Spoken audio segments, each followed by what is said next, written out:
it's not every day you get to interview Tony Robbins. And so I figured I could either make this a headline-driven algorithm podcast or just spend an hour and a half asking the questions that mattered most to me. So I did the second one. Enjoy.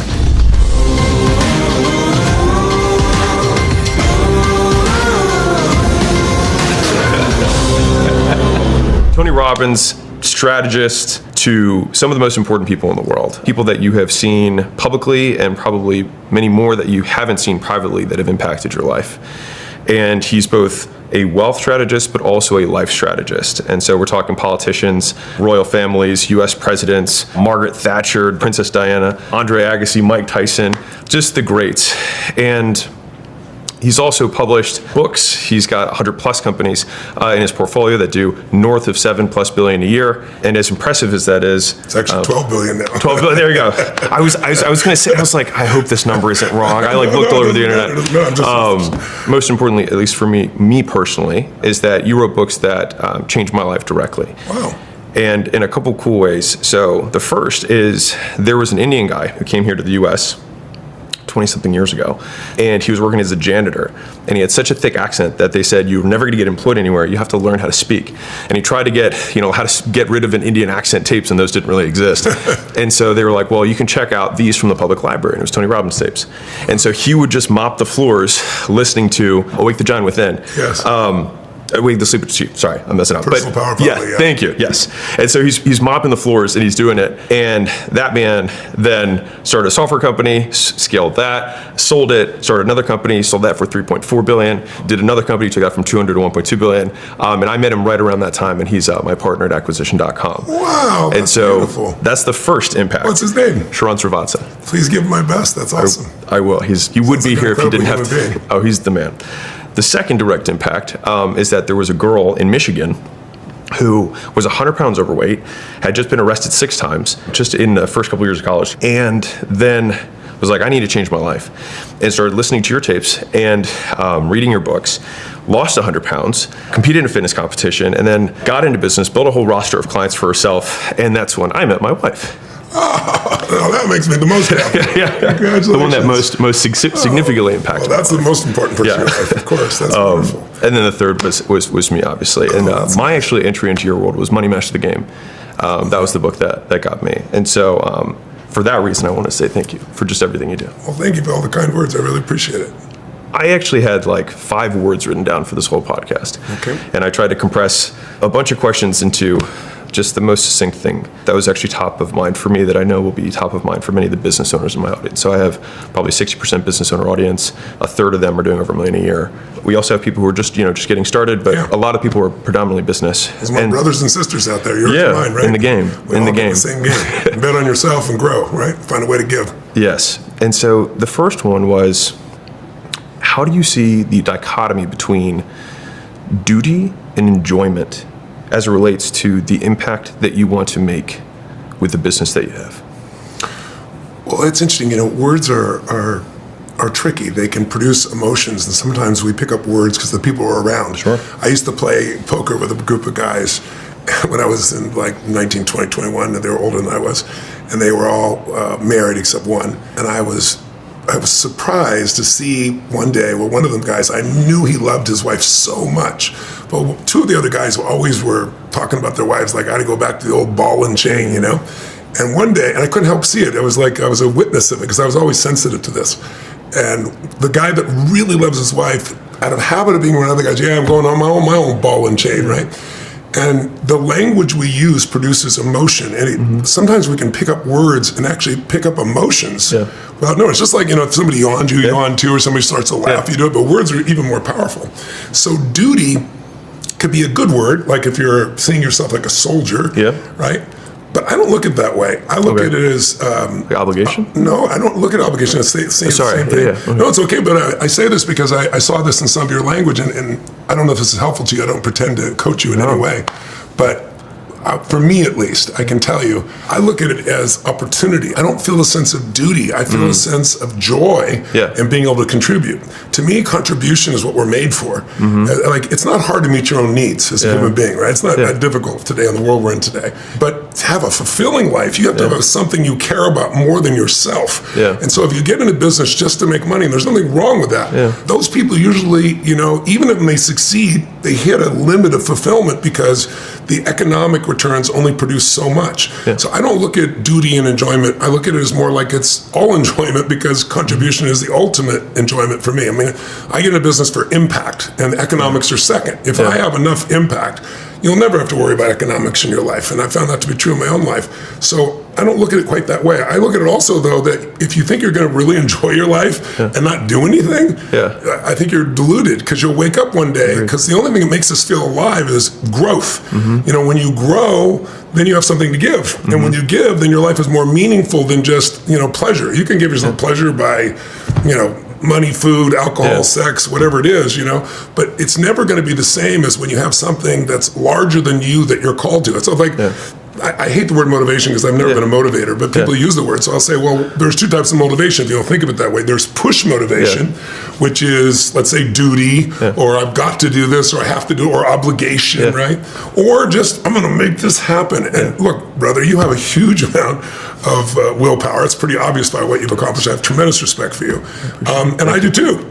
But willpower only goes so far. That's push.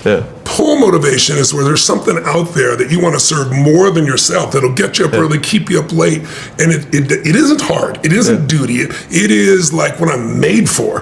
When you tap into that, your energy level will explode, your contribution will explode. It doesn't mean overnight everything is going to work your way. Of course it doesn't work that way. But it'll give you the constant endurance to move forward in a way in which you enjoy your life, rather than someday when I get to this number, then I'm slowly going to feel good. Because it's not true. You get to the number, and if it's numbers, it'll never be enough, right? As you know that. You've done incredibly well. I have so many friends that they got their business, they sold it, and they made $1 billion, whatever it is, and they, you know, 5 months later, they're looking to get back in business again, because so many of their needs were met by the demands and the challenges and the growing. I think the biggest problem we have as human beings is that we think we shouldn't have any. It's like, problems make you grow. Problems call to you, because, listen, you lift, we're both in good shape. You wouldn't be there if you lifted light weights and did 100 curls with some lightweight, right? You're built. You've built this body. You built it by challenging it. But some people, maybe because of your background in the fitness industry, no pain, no gain. But today we know that's not true. You know, that we know today that minimum dose will produce the maximum result. If you overdo it, you tear down too much, right? It's like finding the right dose, just like anything else, like a drug for somebody. And so I really think if you think you're going to just go off and enjoy your life and not add value, you're going to be deluded. You're going to be frustrated. You're going to, I mean, how many people do you know that were rich and famous and the world loved, and they killed themselves? Because they stopped growing. I give this to half dozen people I've thought of in the last 10 years that have done that process. So I think, to me, it's not duty, but I do believe those much is given, much is expected. It's one of my favorite quotes in the whole Bible. Oh, really? I come from that place too, but to me, the expectation is a pleasure. I think the language we use trains our brain. It's like if you said to me, if I said to you, during the break here, let's have some nutritious snacks. I said that to a mass audience, maybe for you to respond positively because you're fit, but most people are like, but if I say delicious snacks, they're interested. Or someone says to me, Tony, you meet so many people, you know, hook me up, introduce me to a great guy, a great woman. And if I said to them, well, I know this guy or I know this woman, they're really nice. You know, versus, you know, they're sensual, they're sexy, they're amazing, they're delicious, whatever the case is. You know, it's a different piece. They're not nutritious people. So they're not nutritious. But you see what I mean? The words change your biochemistry. The words you attach to an experience become your experience. If you over and over use certain words, you won't even know it, and you'll train yourself to have certain, what I call an emotional home. Certain emotions you go back to because the language takes you there. And duty and responsibility, if you're trained like a soldier, that might work. If you've trained yourself that no pain, no gain, that might work. But how old do you know, may I ask? 36. Okay. At 36 years old, you've built such a foundation of business, of contribution, of wealth, of your body, that at this stage, it shouldn't be pain. It shouldn't be suffering. I don't think it has to be any of those things. I think it can be total joy. But you have to kind of rewire your brain, because otherwise that past training conditions you, in my opinion. The issue. Does that make any sense? Yes. And I will just speak for me. Yes. The issue that I have is that I got here from push and anger, for sure. Yes, yeah. But I think in the last however many years, I genuinely believe that's not as much a part of me. Maybe there's elements of that are still there, but like it's not the core drive anymore. Sure, me too. The difficulty that I have is like I work the hours that I'm awake, pretty much. Yeah. And the difficulty that I have is finding enjoyment outside of work. And the contribution from that perspective, like I've spoken to a number of billionaires, yourself included, where I'm like, the next game, right? And so the game that we're in right now, I know, obviously there's gonna be risks, there's gonna be lots of things that we're gonna do, but I feel like I have a direction of what I know what we're doing. And when I talk to some of the billionaires that are in more private equity, financial engineering, commodities trading, different than maybe what, obviously what you do and to a degree what I do. I'm actually in that business too. Yeah. They were like, you should do something that like really helps people. And I was like, I feel like I do that. There's only 0.1% of the people who see any of the content, the courses, the books, the whatever that we put out, I monetize in any way. And to a degree, I also reject the idea that charity must be something that does harm to you in order for it to be virtuous, right? So that is probably a struggle that I have dealt with, which is that I have an apathy issue.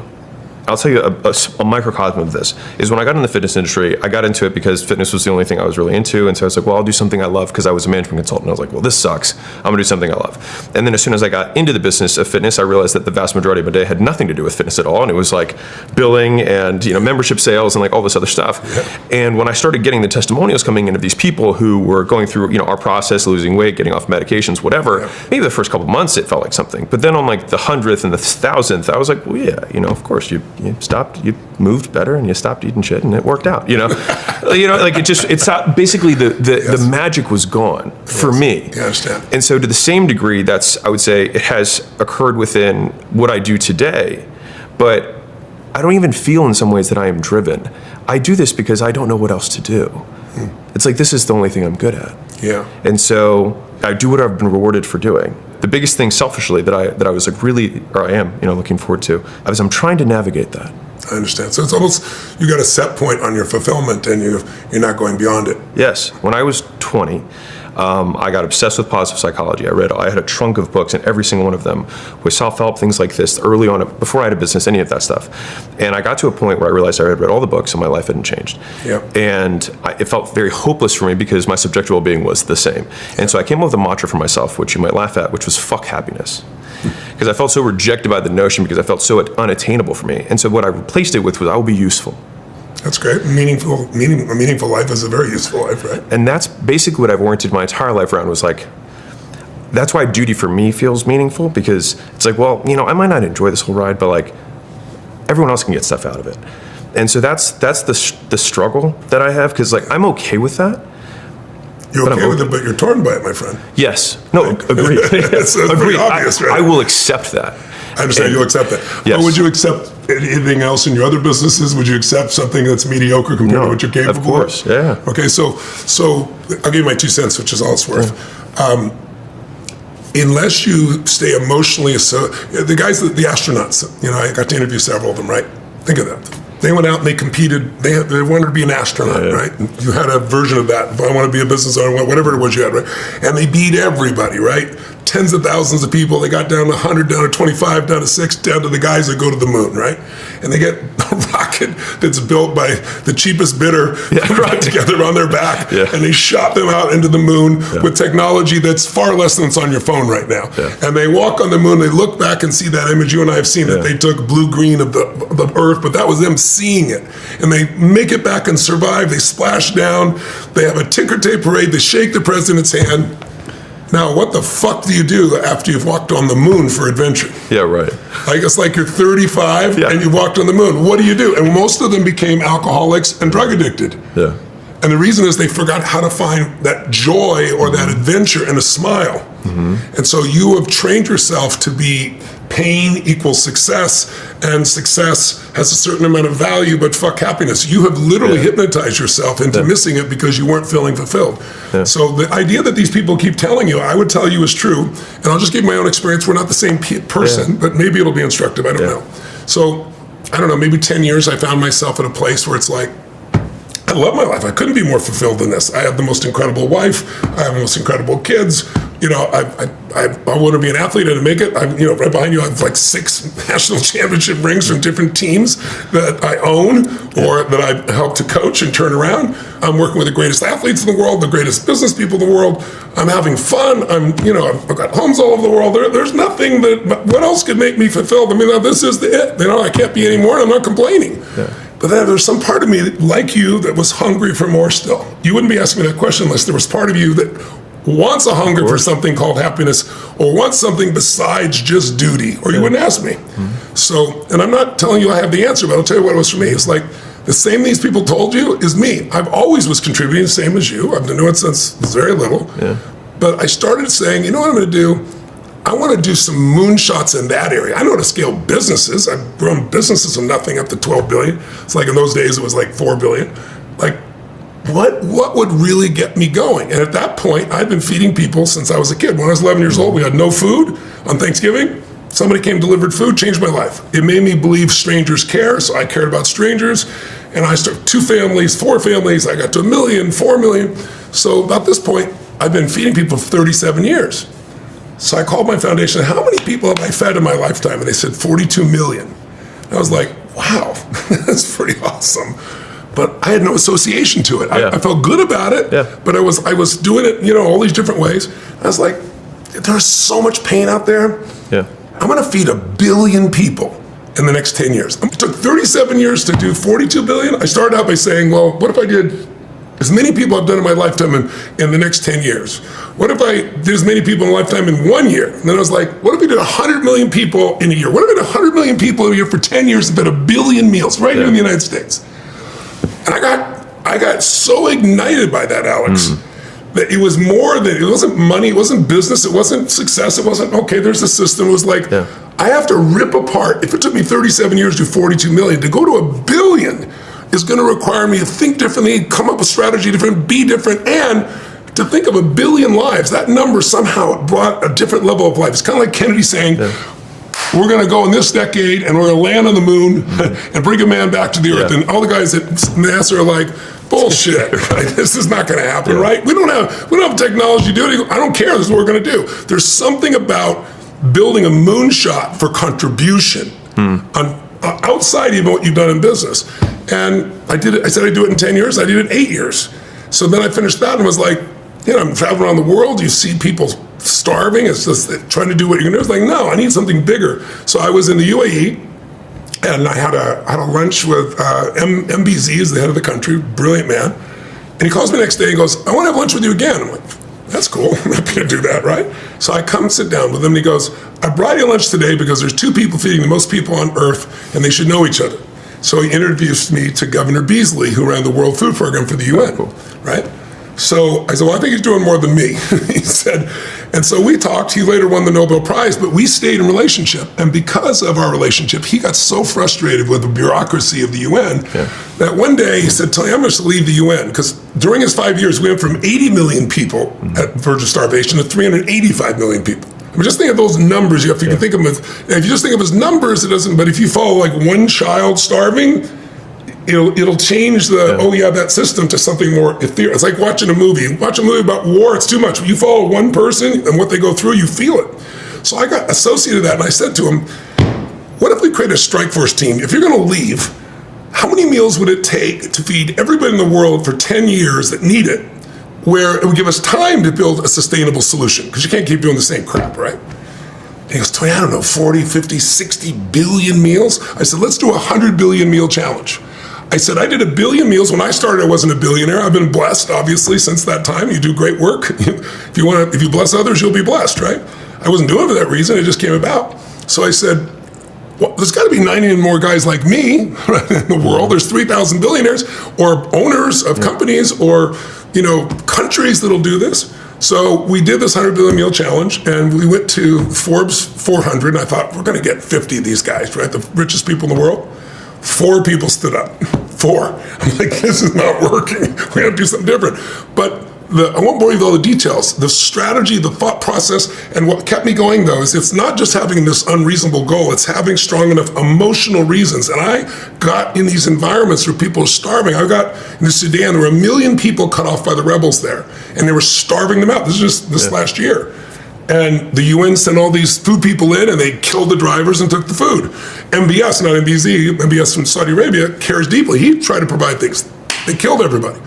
So people stopped giving money, so people are going to starve. So I said, no, there's something different. I said, I'm just putting a line in the sand. We are going to feed these people. I'm going to provide enough food for 1 million people in a week. Who will match me? And I got Ray Dalio to match me. Pretty soon I had $40 million. But how are you going to do it? And this is where it gets so alive. It's like, no one else in the world's done it. We're going to do this. Here's what I'm going to do. I'm going to hire a bunch of, I'm going to find some military contractors. We're going to take C-130s, and we're going to take drones. And we're going to deliver the food to the people. We delivered 22,000 meals that month and saved all these people starving to death. So when you do that, your level of fulfillment explodes. What the fuck compared to running a business? It's not even the same. And so I've been hooked on that. So now we got 62 billion meals in 3 years, which is beyond what anybody ever thought was humanly possible. And then so now I said we're going to do a song with We Are the World, and I got Jimmy Jam, the most successful Grammy guy, and I got everybody you can imagine in the music business all building it together. We just completed our first version of that. And then, but then, you know, I'm lucky enough, like you, I'm very blessed. So I have a private plane. I have a 737. It burns a lot of carbon. You know, I want to be conscious. How many trees does that burn? It's 3,000 trees a year. I'm like, I'll plant 100 million trees, but not just plant the trees. I'm going to plant 100 million trees, and I'm going to work with the farmers. I'm going to show them how to go from making $1 a day to $12 a day by having 12. And I work with a group to do that. It's like, you know, a friend of mine's daughter was kidnapped and put into slavery, you know, just insanity. It happens in America, it happens overseas, and nobody wants to talk about trafficking. But that got me associated to it. We actually helped somebody, and so I went out undercover. I had markings all over my face. They had a makeup person, they had scars on my face. I helped them negotiate these deals with these animals that do this. It's the ugliest thing I've ever seen in my life, but also the most beautiful. But again, I didn't just give money. I didn't just write something. I just didn't put something. I went in the fucking trenches, and I'm sitting there watching these girls go through the worst thing on earth, meaning they're chained to a bed to do 8 or 10 tricks a day, and then we get them freed. We brought them to this house. They'd never been out there. They're out on the ocean. They're down here playing basketball. They're like the change in their lives, and saw that I'm hooked. So my wife and I have now funded 72,000. Started with 30,000. As many. I grew up in a town of 30,000 people. I want to free that many children, as big as the city I grew up in. Now we're at 72,000. I'm going tonight. We'll probably raise $5 million tonight. I'll do matching funds for everybody at the event to do it. So what I'm trying to say to you is, get off your ass. And I love you and I respect you, Alex. I'm not coming from that place. I hope you know where I'm coming from. You've accomplished more than most people dream in their lifetime, and I respect that. But when I say get off your emotional ass, stop this fuck happiness shit. And just actually say to yourself, no, I deserve happiness. I'm going to create happiness, but I have to do it differently than I've done it before. I can't just get up and just work because I'm trained to work. I'm not a fucking robot anymore, right? You're way too smart and you got way too big a heart. I know you do. I know everybody knows you well. I've seen you with your wife. You're an extraordinary human being. You're not just the guy here who does all these wonderful things, and they do wonderful things for people. You're absolutely right. But you're not connected to it, and you don't have something that you're obsessed about that makes you feel fully alive. You're doing it because you need to. The difference between have to, duty, and get to, that's the difference between rich and poor. And rich and poor is not money, right? Rich and poor is feeling fully alive. That's rich, right? Poor is you work your ass off and you have plenty of money and you help all kinds of people, but you don't connect it. And again, I'm not making a judgment. I hope you can feel my heart. It's just, I want more for you. And I knew you wouldn't ask me the damn question, that's true. So it's like, but you need, like, your energy has got to be shifted. You need a kick in the ass. You need to get an environment where you're on fucking fire. And then at that state, you've had that state before, I guarantee you wouldn't have got here. But then you got so caught up in the push, I think you've missed some of the pull for your life. And I think this is not just true of you, it's true of most of us. Why are most people stressed? Like, if you talk to people, like successful people, they're always talking about, I'm so stressed, I'm stressed. I'll tell you why you're stressed, because you're managing shit. You know, like, you're managing all these great businesses, you're managing all this great money, but you know what, when you manage it puts you back in survival. Are you going to tell me it's more stressful today than the dark ages? I mean, come on. But what's happened is we have all this we're trying to manage, and we're not made to manage. You've been so successful that now you've hit a set point. And now the only way that set point is people get to a point where they question and they start going, is it worth it or not? But I have to keep doing it. Yeah. No, sometimes you make a point, you say, no, I'm going to keep doing what I'm doing, but I'm going to be connected to it at a different level, or I'm going to change paths altogether, or I'm going to add a path that brings another dimension to me. Those are the places that go. So I'm pretty passionate about this answer, primarily because you're asking me. Because you're asking a question, it's a very sophisticated question most people never ask because they never get to where you are, right? So you've gotten to a place where you've hit a block, but you're only 37. Yeah. You're, God willing, going to have 50 or 60 more years of your life. I don't want you going around doing it out of duty. I want you going around doing it because I have to get up and work. I want you to do it for something else. And so I can't do it for you, but it'd be very useful for you to get an environment. I'm not selling you, but like, there's nothing like being in an environment. I know when Pat Riley came to one of our events and, he got 15,000, 20,000 people, and he's like, I don't need this stuff. And after an hour, he's like, this is insane. And at the end of the night, he said to me, he goes, this is like the 7th game of the NBA championship, only lasts 12 hours and it goes for 4 days, right? But without energy enhancement, the brain takes over. All of a sudden, now it's your mind doing it. The reason you're not happy is the mind is leading you. Get in your head, you're dead. Your heart is so big. And I'm not saying that to placate you, because I know we have mutual friends and they all rave about what a generous, incredible guy you are, but I don't see you feeling the level that you have. And I can see part of it is energy. You can execute with your mind so well. You recognize, I'm sure, like I do, pattern systems. You know how to put them in place, get it done. But then there's not the emotional connection. You need a moonshot or two, and you need to get connected to the people and see and feel the impact in a new variety, because otherwise, it's the law of familiarity. You get around anything enough, no matter how good it is, you start taking a little bit for granted. And that's just human nature. That's not you. So you have to wake it up, and you got to get associated. The other thing is, you don't have a kid, do you? No. I'm trying to give you advice, but look, I have 5 kids and 5 grandkids. I adopted 3 kids. I was 24. I married a woman who was 12 years my senior. She'd been married twice before me with kids from each person. I didn't recognize the pattern, but it was one of the best things that happened in my life, even though she wasn't right for me, and I don't think I was right for her, but I made that choice. I ended up with these kids. So I was 24 and had a 17-year-old son instantly, an 11-year-old, a 5-year-old, and the one on the way. I've been doing my thing, like you're doing, very successful. I want to change the world. Now I got to figure out all these kids in different stages of life. And so I tell you that because that marriage wasn't the right marriage, but those kids are now, my youngest kid is like 42, right? I have a 52-year-old daughter, and thanks to COVID, I have a 4.5-year-old daughter. COVID was good to me. I never thought at 65 years old I'd have a 4.5-year-old daughter, right? Are you kidding me? I've already done all that. But it is the greatest joy of my life because she makes me see the adventure and the smile. I want to do more for her than I want to do for everything else. Every day is new because everything is new for her. You just need some new elements. So it doesn't have to be a child, but I wouldn't mind recommending the possibility for you and your lady. I don't know how she feels about it. But I think at some point in your life, there has to be something more than you that calls you. I'm not trying to give you a sermon. I'm just so passionate. I have a love for you because you've delivered so much value, and I hate when I see someone with so much value. And to me, I see this as a little bit of suffering. You wouldn't call it that, but there's a conflict inside. I don't want to see you suffer. You're too good a human being. I don't see anybody suffer, much less you. I appreciate that. Does any of that make any sense to you? Yes. What part makes sense to you? I'm curious. So there's 3 things. So one was the emotional connection part. The second was the framing of the opportunity. And then the third was around suffering. And so I want to touch on each of those. Okay, great. So from the suffering perspective, I find that really interesting because passion comes from the Latin passio, right? Yes. Which means suffering or to endure. Yeah, I know. And so that made actually a tremendous amount of sense for me. And so I actually reframed that whole concept as like, find a goal worth suffering for. And so I've been very accepting of my suffering. And to your point, I actually don't have a lot of anxiety. That's actually not the issue that I deal with. I deal with the other opposite, the opposite extreme of not giving a fuck. Is it worth it? Who cares? Why bother? Whatever.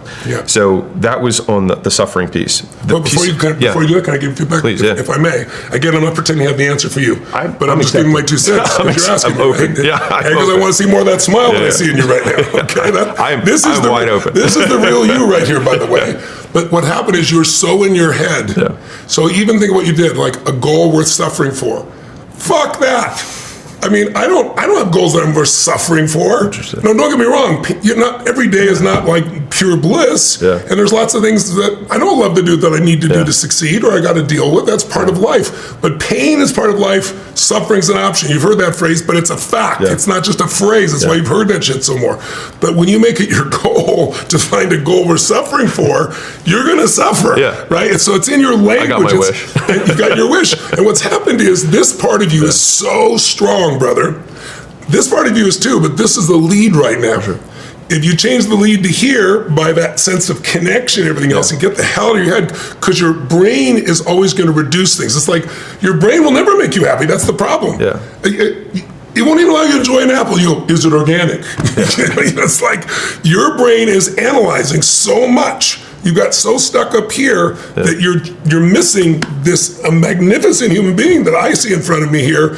You're missing to have the joy of him. So stop this getting over suffering for. Can I ask a question on that? Yes, of course. So with the, get out of your head, get into your heart. Yes. I love the language. I don't understand what it means. I know, because right now you're in your head still. Sure. Because by the way, when you laugh like this, what, can you feel the difference? Like this guy right here who's smiling at me right now. Is that a different guy? Yes. Okay, so so let's do this. Okay. I have multiple parts of me. Most of us in life try to pretend we're one thing. Society makes you try to pretend you're one thing. I'm sure your wife has multiple personalities. My wife sure does. When I first met her, I'd have a conversation and she'd be talking about, I'd be like, who is this person over here, right? I had to come up with different names. And by the way, look at the smile on your face, you know exactly what I'm talking about. That's my heart. But I started naming the parts of my wife, so I knew who I was talking with, right? There's Bonnie Pearl, there's Sage, there's some names I can't tell you that are very interesting. Is this Friday night, Layla, or is this Tuesday morning, Layla? But the point of the matter is, we as humans try to reduce ourselves for simplicity's sake, and society does to one thing. It's easier to manage, right? There are many parts of you. So what's the part of this guy that's so intellectual that, he's going to suffer and he's going to, he's going to get it done anyway? It's not this guy right here. This guy like this guy here. This guy's is this guy different? Okay. So you just shifted just like that, right? So who's the guy who's in his head all the time and is analyzing? Oh, he's brilliant, by the way. He's absolutely effing brilliant. And he can succeed in anything if that's that. What's that guy's name? Give me a nickname for that guy. One that maybe will make you Alex. laugh. There you go. What's Analytical that? Alex. Analytical what? Analytical Alex. Okay, Analytical Alex. Okay, perfect. Okay, who's this guy who was just laughing with me, looked over his wife, big smile on his face. Your smile is infectious, right? And this is you, right? Okay, so who is this guy? Anabolic Alex. Anabolic Alex.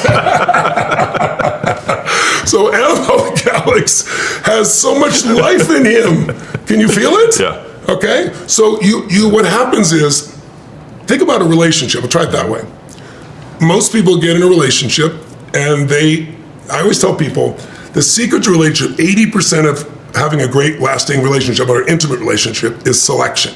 And people will say to me, well, shit, why didn't you tell me that before I was married for 10 years or stuff? I said, no. I don't mean who you select, who you select to be in this relationship. So when you're in the beginning of a relationship, what do most people do in the very beginning of a relationship? What will they do for the other person? Best behavior, all that kind of stuff. Anything. Lighting them up lights you up. There's no transaction value. You're not trying to see what you can get. Like, your joy is making joy for them, right? And you give your all, you dress properly, you do all or whatever properly. But you get the idea. You give your best foot forward. Then people get married sometimes. And after a certain number of years, they forget and they bring a different person to the table who's always analyzing.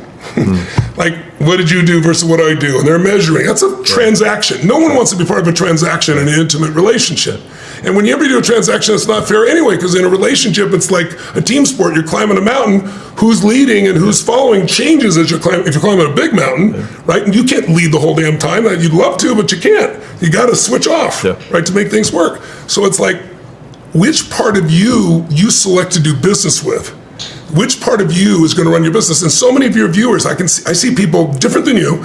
They'll be like, oh, I know I need to fire this person. I need to let go of this, or I got to do this, but I just can't hurt them. I was in that stage at one stage of my own life. And if you put that person in charge of your business, you're going to fail.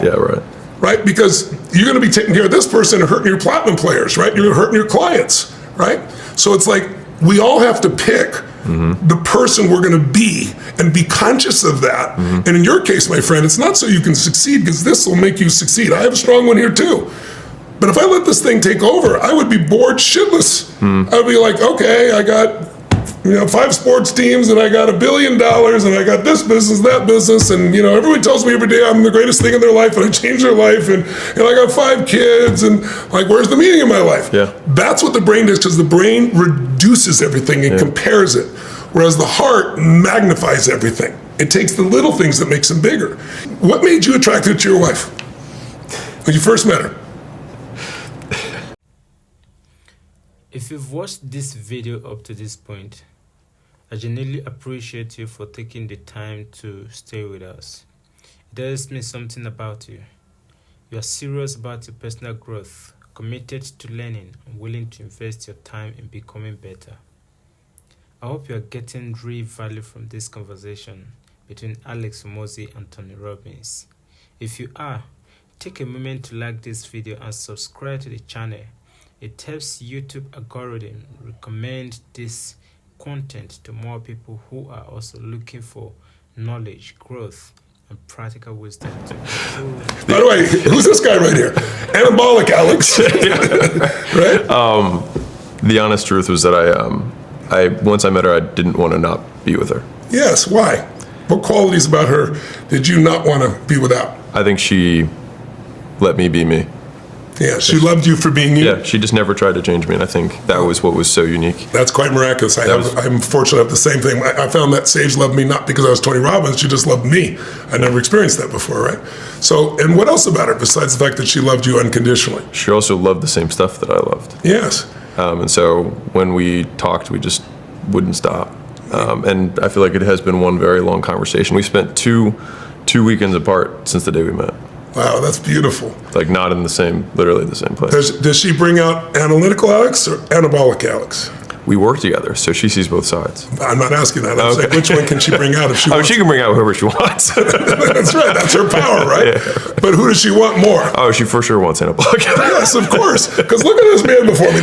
Like you're a different man right now when we started here, right? Can you feel that? Yeah. I didn't do shit. This is you. But if you don't identify, like, think about it.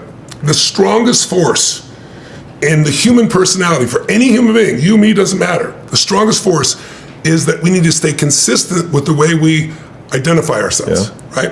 Identity is the controlling force of human being. If you are of an identity that says, I always find the way to victory, you will find the victory. If you're Lance Armstrong and they say, oh, by the way, you have cancer in your brain, in your lungs, and in your testicles, which is inconvenient since you ride a bike, right? What does he say? He says, I will find a way. What do some people say? Their belief is, I'm at the effect of things. Life controls me. What makes people, by the way, miserable is when they feel events control them versus they control events. And all it is a shift in here and here, right? So Lance had that belief system and he found the way and lived strong. Yeah. But he also said, I'm going to find a way to win using drugs that were illegal, right? And so it cost him his reputation, but he won all these things, right? So your identity is everything.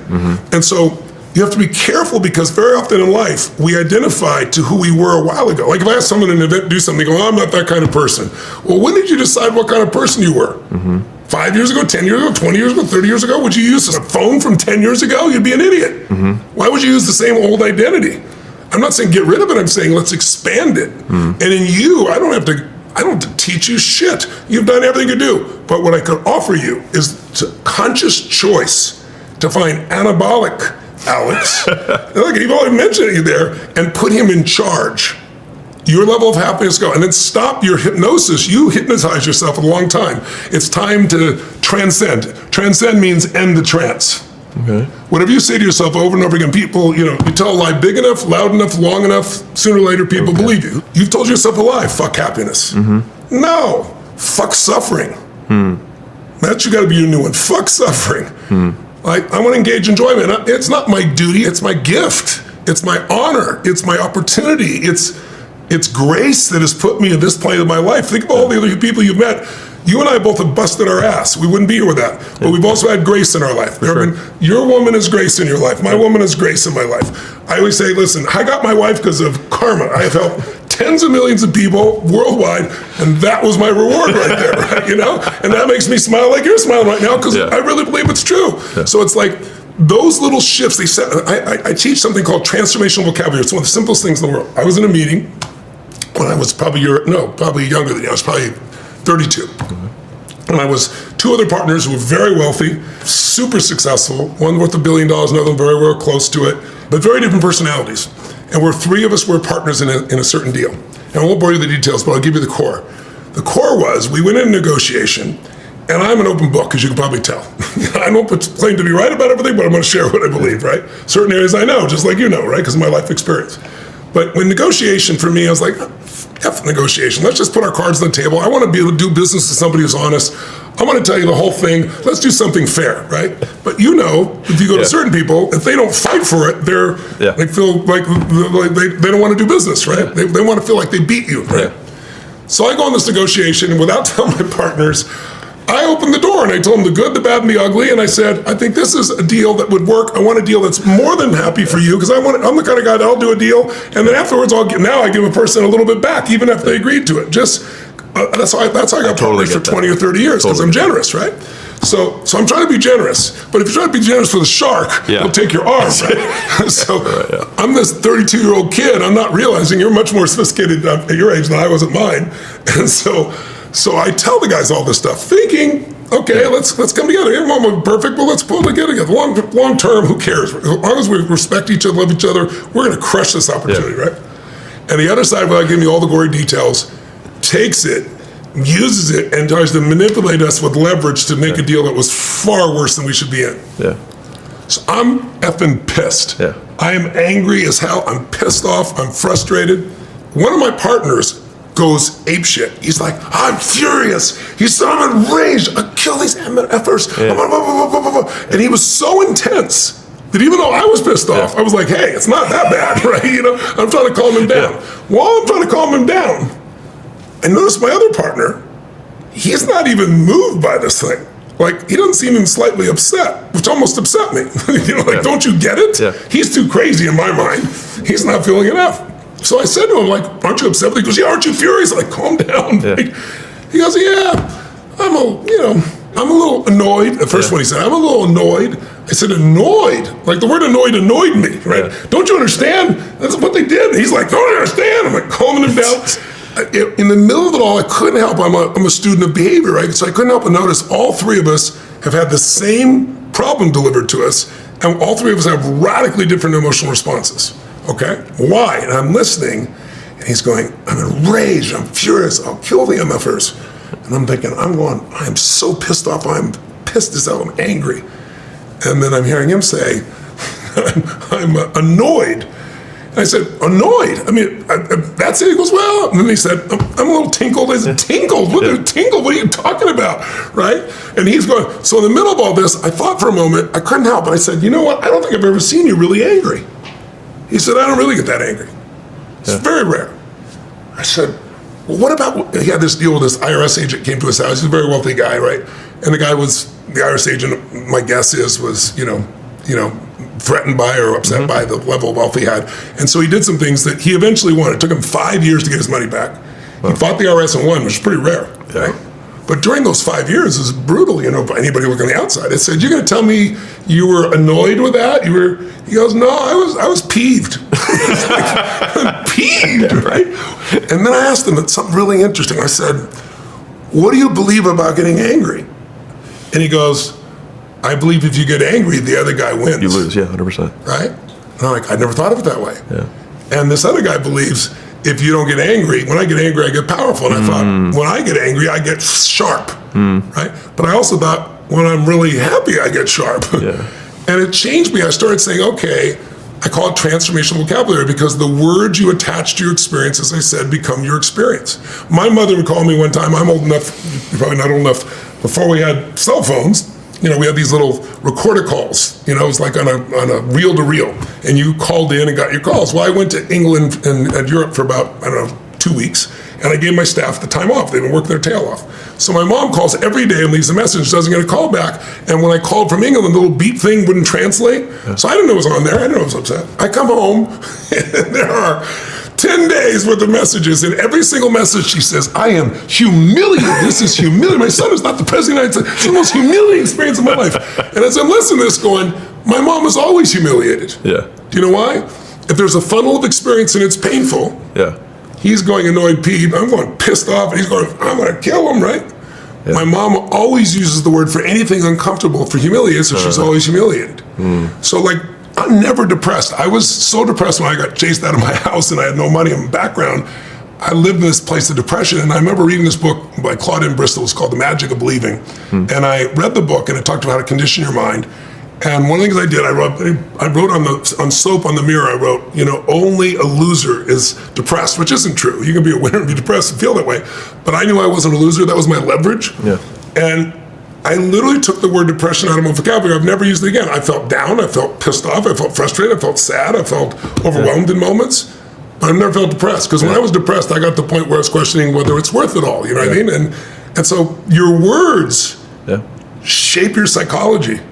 And so a few word changes, as stupid as that sounds, as overly simplistic as that sounds, or people give metaphors. They'll say, "Oh man, I'm like, I'm at the end of my rope," and I'll go, "Well, set it down and come over here." What are you talking about? We hypnotize ourselves, Or somebody will say, "Well, that person stabbed me in the back," and I'll walk up to him and I'll lean them behind their back. I said, "I don't see anything." And you know what I mean? No, I don't. Yeah.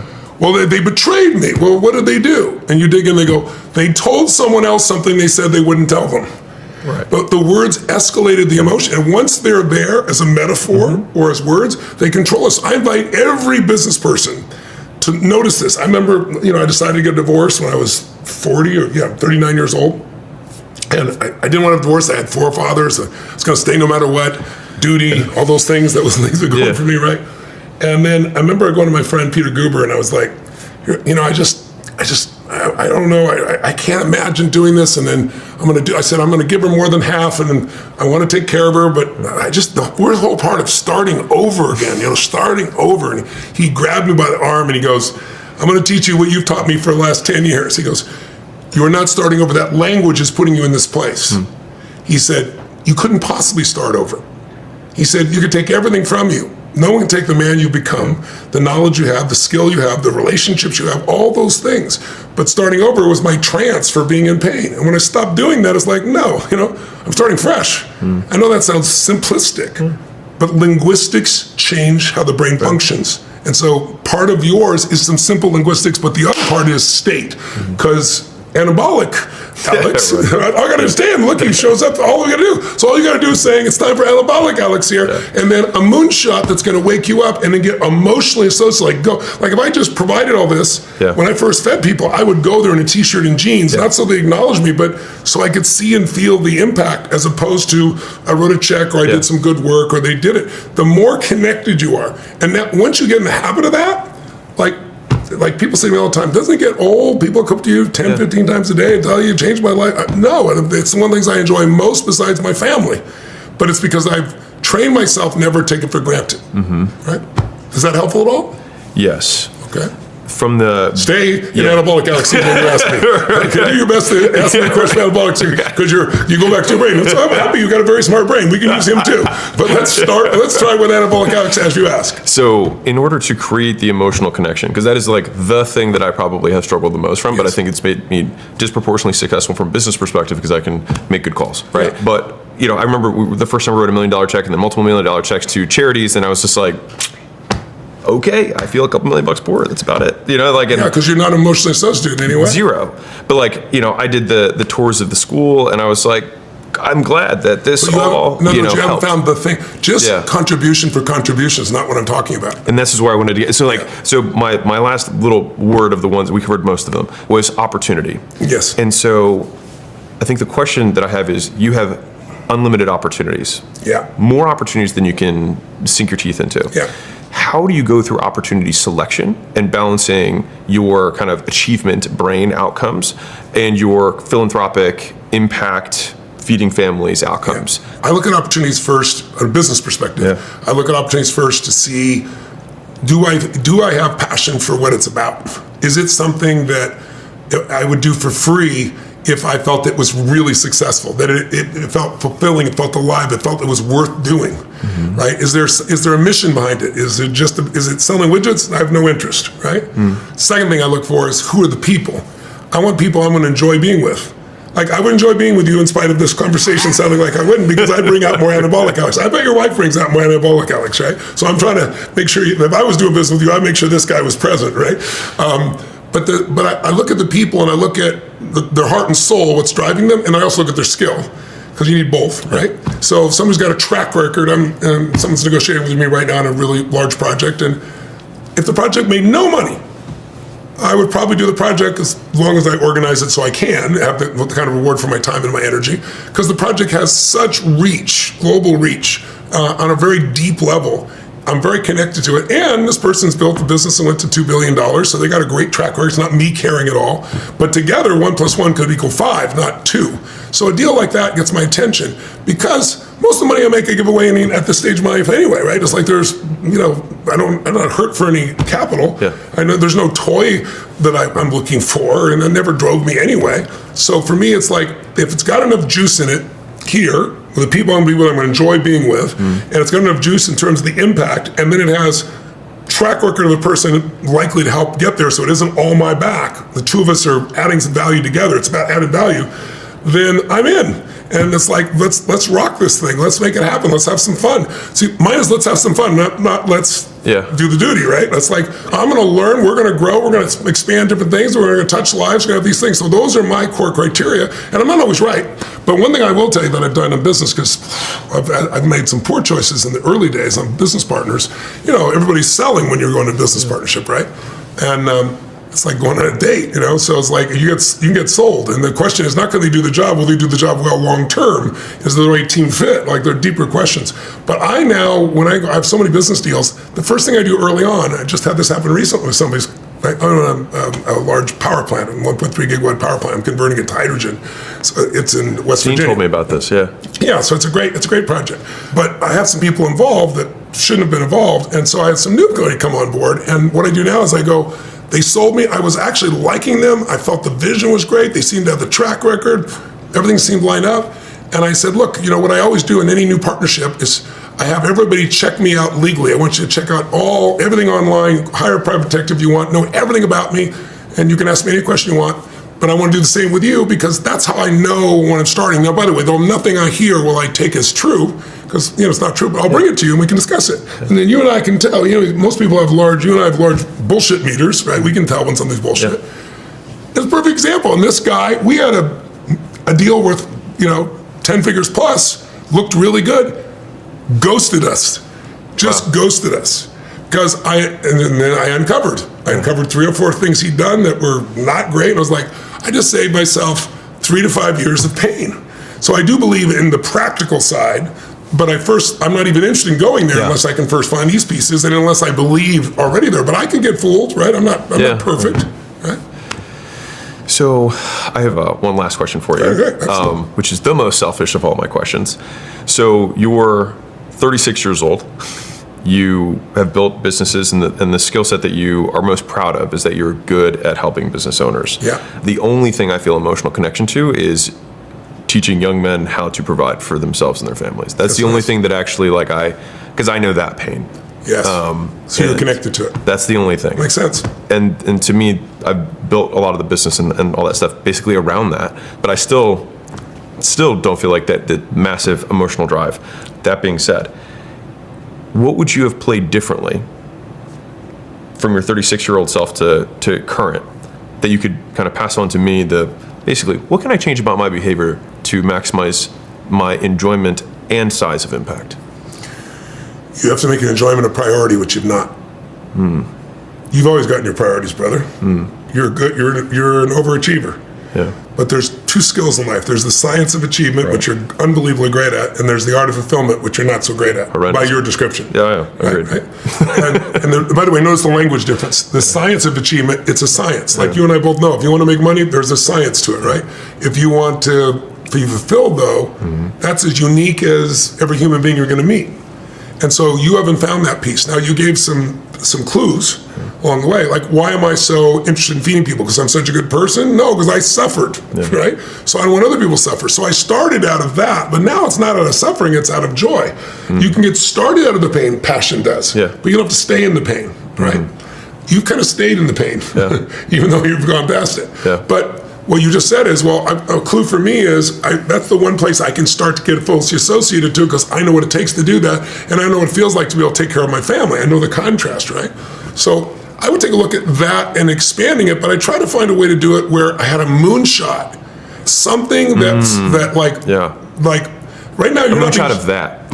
What's that? A moonshot of exactly. that. Yeah. That's what I was saying to you earlier. I'm not saying you should go feed people or writing those checks. The problem is you wrote those checks to things you don't give a shit about. Right? It's true. So you felt poor, and then you probably felt bad about yourself for doing it. Because I'm supposed to do good stuff, and why don't I feel 100%. Good by doing good stuff? Because it's not your passion. I feel like a piece of shit. I was like, I selfishly wrote these checks so that I would feel good, and now I don't even feel good, and now I'm just $2 million poorer. But I shouldn't feel bad about doing good. And then it was just the whole thing. By the way, question: head or heart was having that discussion? Sure, head, of course, yeah. So analytical. But by the way, as you're laughing about it now, who's in charge right now? Yeah, anabolic, yeah. Right. That little shift, which sounds like nothing, I hope if nothing else you hear me say, you play with that just a little bit in your life and bring him to the table. But if you come up with a moonshot connected to that, like I'm making this a completely wrong thing.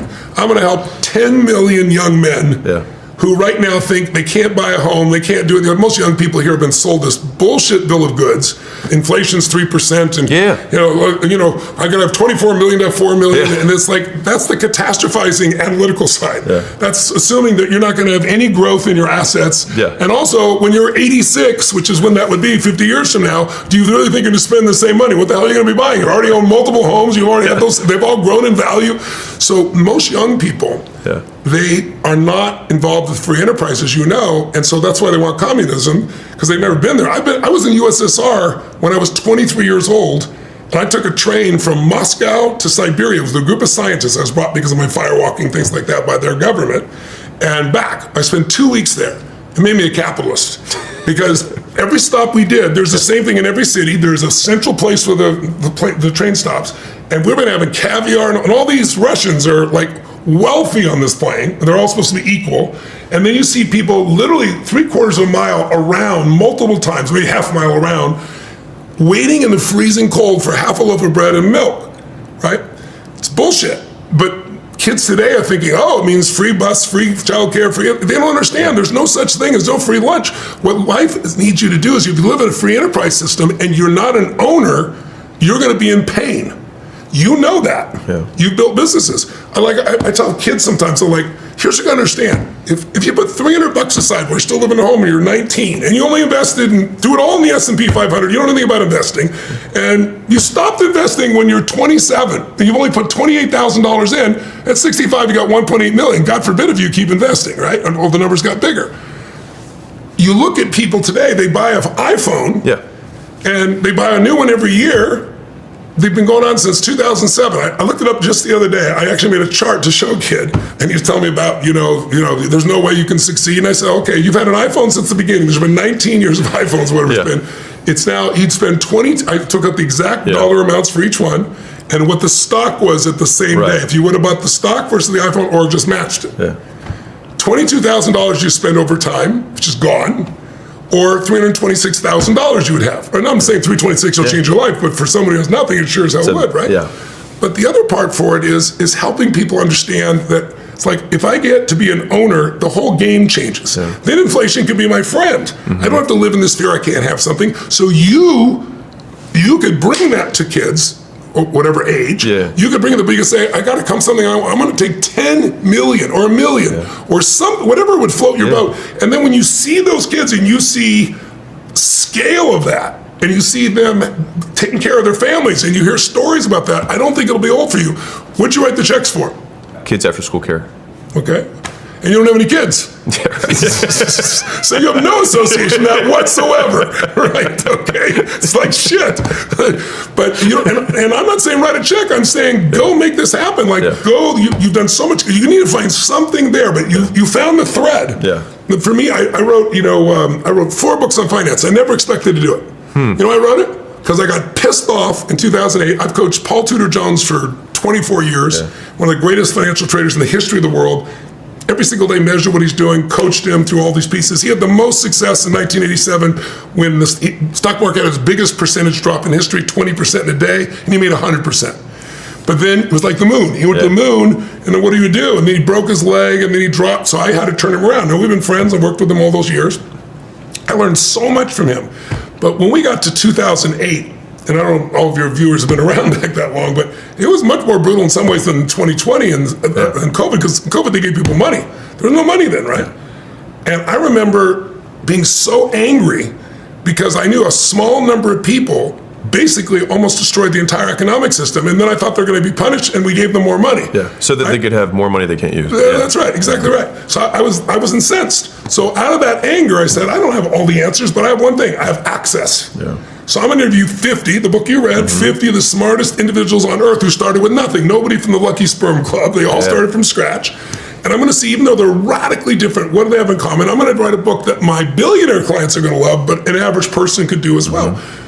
Well, that journey has never stopped. Then I was like, how do I help people accelerate? I look around today and I see so many people that don't feel they have a compelling financial future. And so I started looking around and said, that's my heart, just so you know. Pardon me? That's my heart. Okay, well, me Helping too. those people. So my approach to that, and maybe I'm going to plant a seed with you, because maybe it'd be something when you're teaching people to add. You probably already know this, but you may not know this part.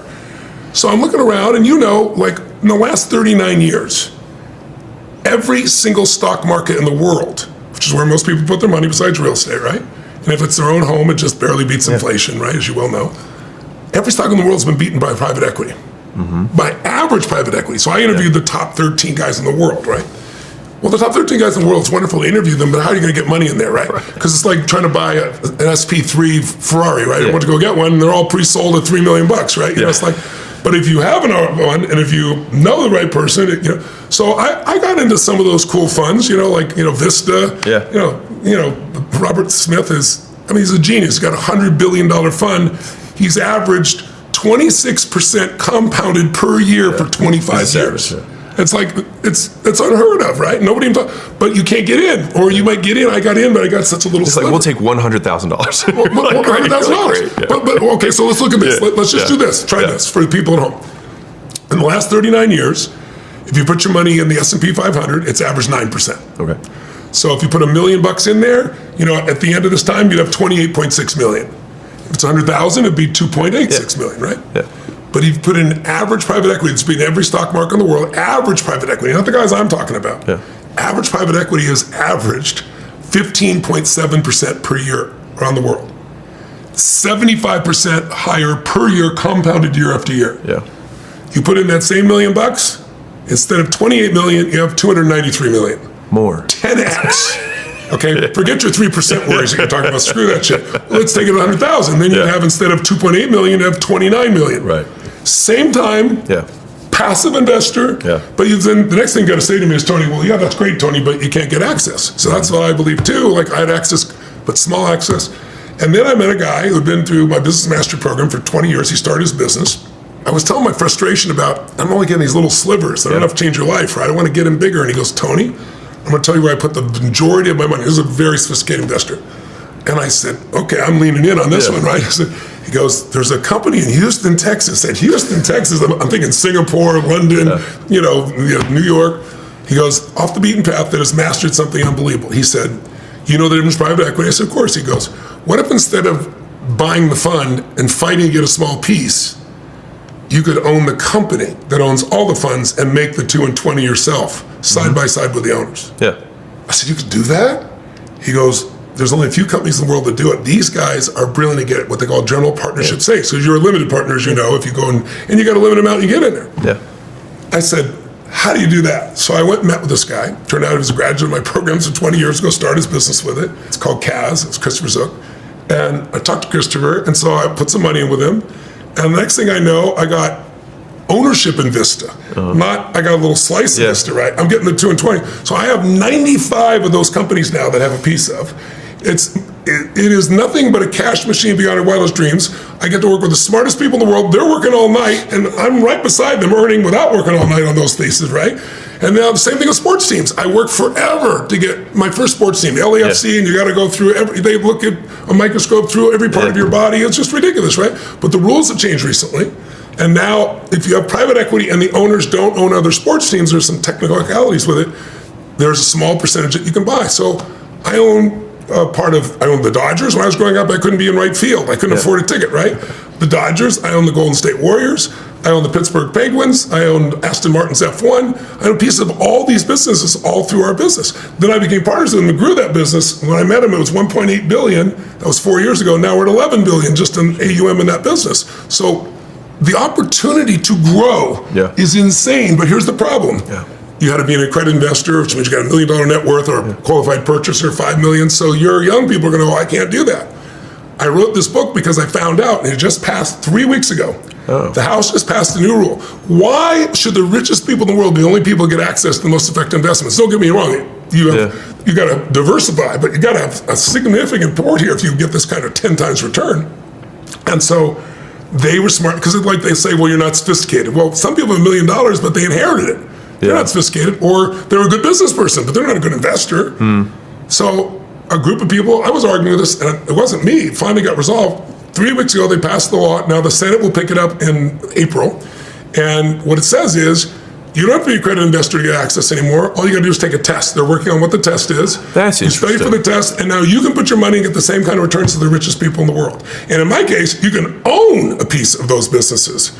So when you're going to show people how to build their own business, the only challenge with their own business is, you and I both know, if there's any law of finance that everybody knows but very few people practice, it's asset allocation, right? You don't put all your eggs in one basket. So most people put all the eggs in their business because they feel more control, and then there's a COVID that happens, right? So you got to be, I always tell people you need two businesses. The one you're in, the one you're building, but also that business plus an investment business where it's growing. So everything happens here, you're taken care of here, and if they both win, you get there faster than you ever dreamed of. But you got to know where to put your assets, and this is just part of that process. So, but for you, it's like, I know what my passion is there. You can feel my passion. I'm going to tell everybody about it. It's like, I don't give a shit about making money, and it's like, and of course I make money too. It's like, it's unbelievable. You got to find that with this piece. What do you think it would be? If you had to tell me right now, I'm not talking to your analytical guy, come back to the analog guy. I saw your eyes go up there. The analog guy, what would he say? I'm going to crush something. It's going to feel so good. I'm going to feel so much joy. I'm going to do X for this many young men. And it's going to be part of who I am and my legacy and what I'm going to live and what I'm going to enjoy, not someday along the way.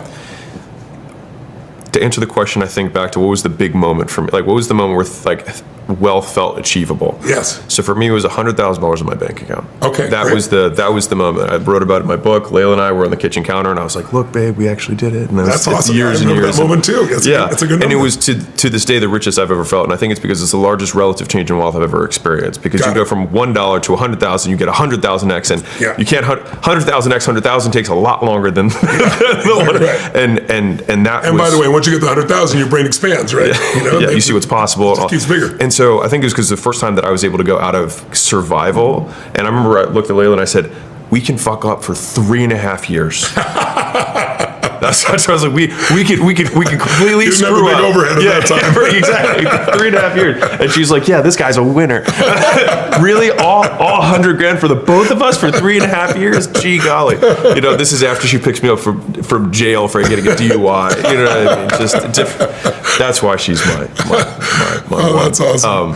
But that moment, then all the other milestones after that was the one. And so I think because that one milestone is huge. It changes your identity. Yes, it does. It changes your whole viewpoint of the world. To your point about the capitalism, the capitalist system, is that is a big enough change where you believe in capitalism. That's right. And I think that is a quantifiable goal that I am personally connected to, that I would love to help deliver. That's great. I love that. If I can help with it, count on me. I'm in to help you in any way I can there. I'll give you educational material. Anything that you want to add to it, you're welcome to add to. I'll give it for free. But that's exciting. And I love the way you did that. You went back to a moment where you knew what it was for you. Yeah. So that's where the passion comes from, right? Yeah. And by the way, that wasn't pain. Yeah. That passion was an excitement that you felt. Yeah. So I know the word passion literally comes from pain. I know that too. Yeah. But sometimes we get caught up on the original definition versus how we can live it, right? But I love this idea. If you did that, how many people, does it matter how many? But one person alone feels amazing when you do that, but is there a number that in your mind would say like, this would be like insanely fun, insanely great? I think I would look at the generation. So it'd be like, how many men are in Gen Z? Perfect. and then be like, that sounds like a good starting point. But what would be, well, that's a lot of kids. What's the first target though? Because it's like, it's like I do the billion, then I went to the 100 billion, right? You know, you want an unreasonable goal, but you need a timeline. So what would be our 36-month goal or 24-month goal? That would be unreasonable, but would get you up early and keep you up late. Well, 100,000 men at 100,000 is $1 billion in actual bank account wealth, and that sounds like a nice round number. Yeah, like a nice round number. Help 100,000 men Get 100,000. get 100,000. Yeah. And feel the way you felt from that day. Yeah. That's nice. And then the second lesson you can teach them along the way is how to keep enjoying it, my friend. Yeah. So Tony, you have an event coming up. Do you want to tell everyone about it? Yeah, it's called the Time to Rise Summit. It started when COVID happened, because I got the governor calling me in California saying, you know, that place you're going to put 15,000 people, 14,000 people, you can put 100 people in because of COVID. And then I tried to move to Vegas, and they shut down Vegas and Texas, and so I built a studio. Anyway, long story short, I said, people are trapped at home, they're depressed, they're frustrated. I want to make a big difference. How could I do that? Oh, I'll take away the two things they worry about. No time, they don't have to travel, and no money. And so I did it for free. We've done it now every year for 5 years, and I didn't do like 2 hours, I did 3 days, but I made it chunkable, 3 hours a day, like going to a great movie, only it's changing your life. And instead of new year, new life, and setting some goals that by the end of January they've not done, we help you figure out what you want, increase your energy, like we're talking about here, because without that it doesn't change. Shift your mindset, figure out what you want, figure out what the plan is, figure out what's getting in the way, and over 3 days, and you become part of a community of a million plus people from 193 countries that participate. And it's coming up January 29th through the 31st. And it's at 2 p.m. Eastern, but people do it from all time zones around the world. Again, no charge whatsoever. You can do it from your home, you can do it from your office, you might want to do it with someone. If they go to timetorisesummit.com, no charge, get yourself enrolled, and I look forward to serving everyone. Thank you so much, Tony. It's been a pleasure. No, thank you, brother. Thank you.